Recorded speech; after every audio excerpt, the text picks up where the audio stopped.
وراثت سے زیادہ اللہ دشمنی رکھتا ہے؟ پہلا بندہ جو بے جا اپنا مال فروخت کرنے کے لیے جھوٹی قسمیں اٹھانے والا۔ پھر میرے کریم آقا علیہ الصلوۃ والسلام نے فرمایا دوسرے نمبر پہ تکبر کرنے والا فقیر، تکبر کرنے والا فقیر، اور تیسرے نمبر پہ میرے کریم آقا علیہ الصلوۃ والسلام نے فرمایا بوڑھا زناکار، بوڑھا زانی۔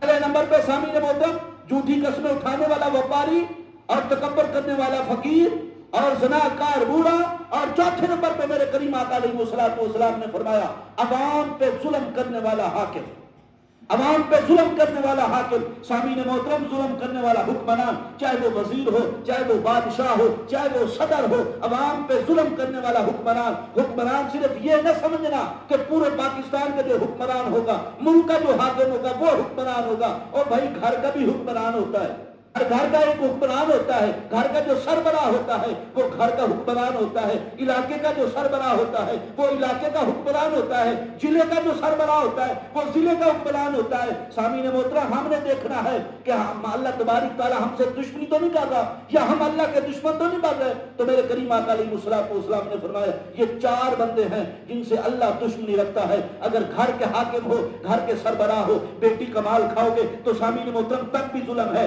ٹی بہن کا حق کھاؤ گے تب بھی ظلم ہے، وراثت میں ڈنڈی مارو گے تب بھی ظلم ہے، اپنے بچوں کی وراثت تقسیم نہیں کرو گے تب بھی ظلم ہے۔ سامعین محترم بچو بچو، اگر کسی نے اپنی بیٹی کا مال کھایا، کسی نے اپنی بیٹی کو وراثت سے محروم کیا، آج ہی توبہ کر لے۔ اگر اس نے توبہ نہ کی ان بطش ربک لشدید، پھر اللہ کی پکڑ بڑی سخت ہے، ادھر کوئی بچانے والا نہیں ہوگا، اگر کسی کی سفارش نہیں چلے گی۔ سامعین محترم اگر میرے کریم آقا بھی سفارش کریں گے نا، وہ اس گناہگار کی کریں گے جس گناہگار نے کم از کم دین کی کوئی رعایت رکھی ہو۔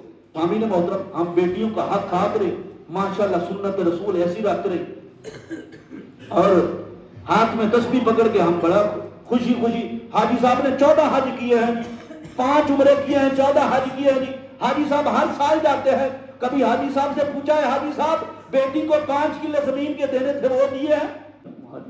بیٹی تھی میری ابھی مولی کے لگے، مولی کچھ نہیں لگتا، شریعت لگ دی ہے نا۔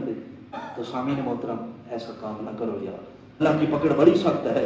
یہ 4 بندے تھے، میرے کریم آقا علیہ الصلوۃ والسلام نے فرمایا۔ سامعین محترم ایک بندہ